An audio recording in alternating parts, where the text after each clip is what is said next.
Alrighty everyone, a bit of Abyss content today regarding Abyss 5.7 reset. Basically the whole point of the video today is discussing some of the best team to be tackling in the 5.7 Abyss. If you haven't been able to perfectly 36 star clear, we'll be discussing invested team as well as the free to play options for you guys to cover. Mostly it's going to be on floor 12 because while if you're strong enough to clear floor 12, you shouldn't really be having any trouble with floor 11. In FR and patch 5.8 is going to be coming soon, and I know that there are characters that you are deciding to pull. So if you're planning to swipe for pulling, then don't forget to check out Loot Bar. If you know me, I've been recommending you guys Loot Bar before, since you can always save almost a 25% on all of your top-ups. With over 100,000 orders and so many good reviews at this point. And by the way, this also applies to PS5 and Xbox user who can place orders through Loot Bar. You can be sure that Loot Bar is trustworthy. Here you can see my order receipts of all of my top-ups that I have done. And for those who are going for the highest package when topping up, there's also a limited discount options available once every version. So guys, be sure to check out Loot Bar through the link in my description, as it can be a great way for you to save your money, especially if you are topping up a large amount. So Spyro Abyss 5.7 remix recent bosses with a cryo and pyro focus element. Mostly, I'd say that it makes a bit of an easier than past cycle, but it's still quite a bit of a challenge.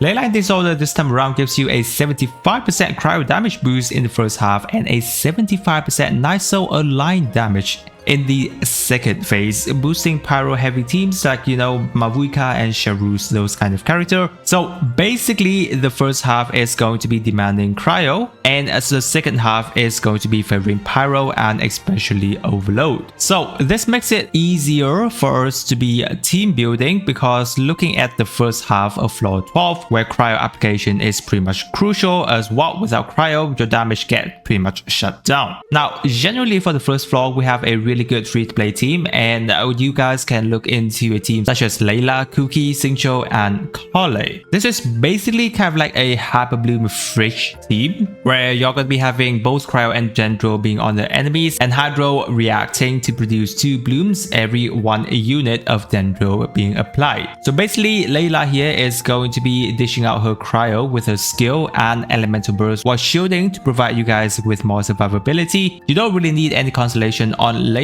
but obviously they do help whenever we are using free-to-play kind of teams, and generally you can just use Favonius Sword on Layla and it's going to be really good on her. Kuki can trigger Hyper Bloom, obviously that's the whole point of she being here. So yes, Kuki build is generally you're going to be focusing a lot on EM building for her, but then of course she's going to be the actively healer for your team as well. Xingqiu, again, yeah, everything he does is absolutely perfect, where you have Hydro applications of field damage, especially I'm pretty sure maybe you already have a C6 Xingqiu, which is obviously really nice for us. But then other than that, he does help with damage mitigation as well as a bit healing for you. And then obviously Kale is going to be helping you guys to Dendro apply. Now some of you may be thinking whether or not to be using Nahida, but the thing is with Kale specifically being on this team, she is generally better than Nahida, because Nahida has 1.5 unit Dendro application, which can mess up reaction here and there, especially when it comes cryo boss. Rotations are rather simple. You start off with Layla EQ, to Xingqiu's EQ, to Kale's QE, to Kuki's EQ, then basically just free rotation from then. Now generally you can clear this team with roughly 80 seconds. During my test I've seen that, so generally it's pretty free to play friendly and pretty fast as well. However, obviously we have a very good cryo team, especially during 5.7, and that is definitely going to be Skirk, Escoffier, Furina, and Yelan team. Obviously if you do have this team, I don't think you guys have too much of a problem, because this team just absolutely insane. Generally going to be shredding your enemies like a butter, even if you don't really have too much of an investment on these kind of characters as well. Again, they are 5-star and they do really good numbers. Other character options, obviously, you know, like Ayaka Ganyu can be like a decent cryo character if you don't have a Skirk on your team. Free to play other options, you can have like a Kaya, Cookie, Xingqiu, and a Corley. If you don't have a Layla, generally still pretty fine. So obviously going to be depending on how much of an investment you've already got on your free to play characters. Moving on to the second half, basically as we've mentioned before, Overload team is going to be having a pretty good advantage here. So generally we have a very much free to play Overload team. That's going to be Xiangling, Fischl, Charus, and a Bennett, all 4-star, and obviously they are really good, especially when you have a C6 Charus. Yeah, that's going to be pretty insane. That Charus has been back quite some time, so hopefully you guys do have a number of constellation on her. But then I'm pretty sure you guys know what everything these characters already do, and they just support each other really well. Don't really have to care too much about the rotation, just set everyone's up with their elemental burst, and you can just technically have a Bennett being on field doing the normal attack and skill here and there, because I'm pretty sure many of us already have a C6 Bennett at this point. Other than that, for a more premium team, then obviously we can look into character like Mavuika, Auroron, Charus, and the Bennett. Absolutely amazing Overload team at the current point, which I'm pretty sure you guys are gonna have, because yeah, Auroron has been around for quite some time, and yeah, Mavuika, pretty much everyone has her, especially when she's on the current banner. So that's definitely a very powerful team for you guys to have. So basically those are going to be the team comps that you guys can look into. Generally for this Abyss cycle, it's a lot easier for team building because we don't always have to consider